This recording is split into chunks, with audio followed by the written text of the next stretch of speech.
Perkenalkan, nama saya Nisa Trijayanti dengan NIM 2105709 kelas MIK 2B. Jelaskan definisi agama secara bahasa dan istilah menurut para ulama. Agama menurut bahasa yaitu menurut Abdul Ala Al-Maududi menyatakan bahwa agama mempunyai 4 pengertian sebagai berikut, yaitu yang pertama, menyerahkan diri terhadap sang kuasa. Yang kedua, yaitu penghambaan seseorang yang lemah terhadap orang yang lebih kuat. Yang ketiga, yaitu peraturan yang wajib dipatuhi. Dan yang keempat, itu perhitungan pembalasan dari perbuatan manusia. Dan menurut Budiman, agama mempunyai 2 dimensi yang meliputi: 1. Kepercayaan, percaya kepada yang gaib serta adanya hari akhir. Yang kedua, merupakan suatu yang mempengaruhi hidup manusia sehingga agama ini identik dengan kaitannya dengan budaya. Jadi agama menurut bahasa bisa dikatakan atau disimpulkan bahwa agama merupakan suatu yang dapat merubah perilaku seseorang, sedangkan menurut istilah agama yaitu berisi tentang aturan-aturan yang membawa seseorang ke arah yang lebih baik, karena setiap agama pasti mempunyai maksud-maksud tertentu agar penganutnya itu menjadi lebih terarah. Walaupun sebenarnya banyak sekali agama yang tersebar saat ini masih menjadi kontroversi. Selain itu, agama juga bisa dijadikan sebagai sumber konflik karena menyangkut kepercayaan yang dipilih, sehingga menimbulkan perasaan agama kita menjadi paling baik. Gimana sih saya memaknai agama itu sendiri dalam kehidupan saya pribadi? Menurut saya, agama adalah pedoman hidup dan menjadi tolak ukur yang mengatur tingkah laku penganutnya dalam kehidupan sehari-hari. Baik atau tidaknya tindakan seseorang tergantung pada seberapa taat dan seberapa dalam penghayatan terhadap agama yang diyakininya. Agama berperan sangat penting dalam mengatur kehidupan manusia dan mengarahkannya kepada kebaikan bersama. Apa sih arti Islam? Bisa disimpulkan bahwa Islam adalah sebuah agama yang mewajibkan umatnya untuk patuh dan berserah diri kepada Allah Subhanahu wa Ta'ala. Sedangkan menurut istilah sendiri, Islam adalah agama yang dibawa oleh Rasulullah SAW untuk umat manusia agar dapat hidup bahagia di dunia maupun di akhirat. Mana sih saya memahami agama Islam? Menurut saya ada 3 cara, yaitu Kitabullah atau Al-Quranul Karim. Firman Allah Azza wa Jalla dalam surat Al-An'am ayat 155 yang artinya, dan Al-Quran ini adalah kitab yang kami turunkan yang diberkati.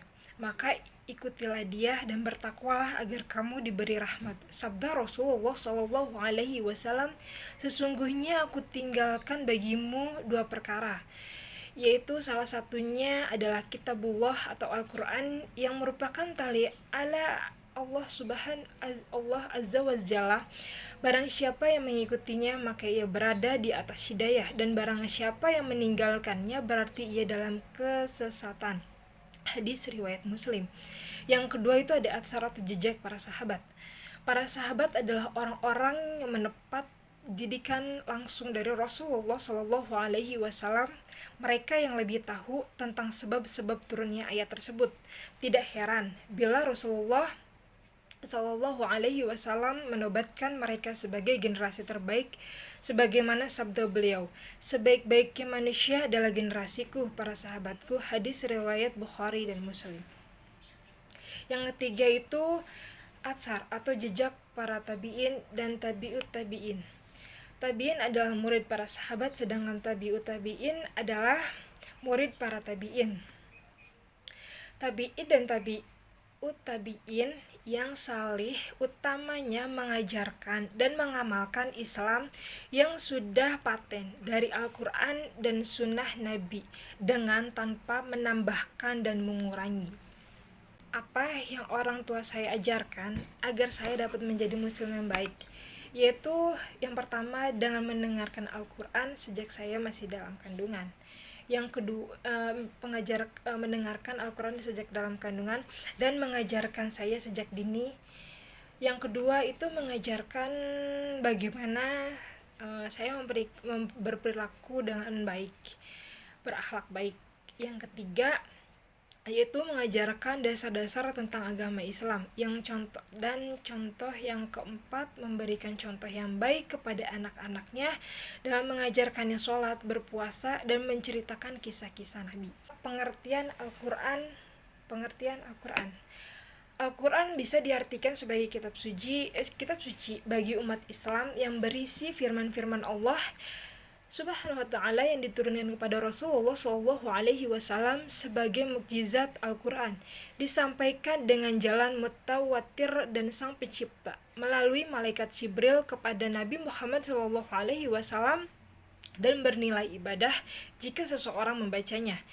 Di dalam Al-Quran terdapat isi yang memuat berbagai jenis-jenis aturan yang mengenai kehidupan manusia, dan Al-Quran juga salah satu kitab Allah yang diturunkan sebagai penyempurna sebelumnya. Apa sih pokok-pokok isi kandungannya?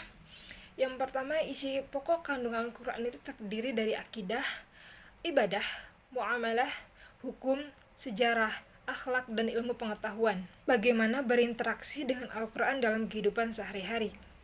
Yang pertama itu meyakini Al-Quran itu datang dari Allah. Yang kedua itu meyakini kebenaran isi Al-Quran. Yang ketiga itu menerima Al-Quran dengan hati terbuka dan sukacita. Yang keempat itu memahami tujuan Al-Quran diturunkan oleh Allah. Jelaskan makna iman.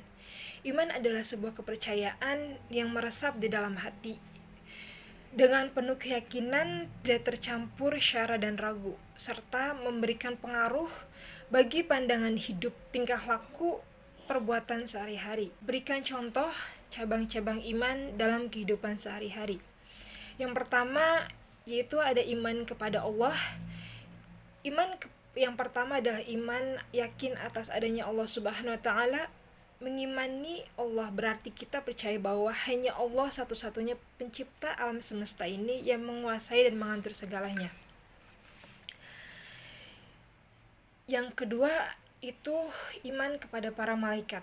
Kita wajib beriman tentang adanya malaikat. Mereka adalah ciptaan Allah Subhanahu wa ta'ala yang diberikan dari cahaya.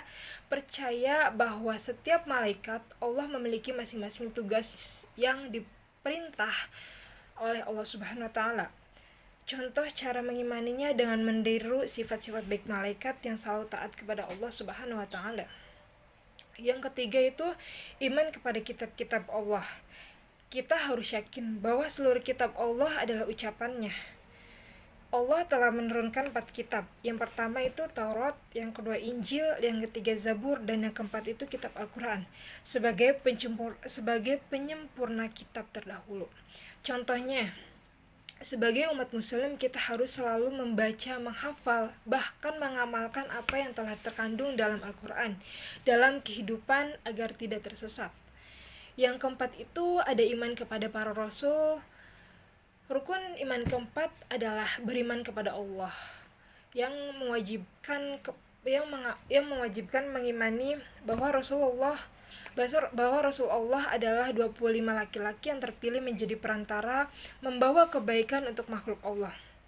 Contohnya itu rajin membaca sholawat Nabi setiap hari, menjalankan sunnah dari Rasulullah yang telah diajarkan, dan meniru sifat baik para 25 Rasul yang telah Allah pilih. Yang kelima itu iman kepada hari kiamat, hari akhir. Mengimani segala sesuatu yang terjadi di alam barzakh berupa fitnah kubur, yaitu nikmat ataupun siksa. Kita juga harus mengimani tanda-tanda kiamat. hari kebangkitan di padang mahsyar, adanya hisab, misan, hingga berakhir di surga atau neraka. Yang keenam itu iman kepada qada dan qadar. Mengimani semua kejadian yang baik maupun yang buruk berasal dari Allah Subhanahu wa taala. Hanya Allah yang menghendaki segala sesuatu di alam semesta ini. Contohnya selalu berprasangka baik kepada Allah Subhanahu wa taala. Allah menciptakan mudarat, pastilah ada maslahat, dan pandailah bersyukur baik saat mendapat musibah maupun mendapat kebahagiaan.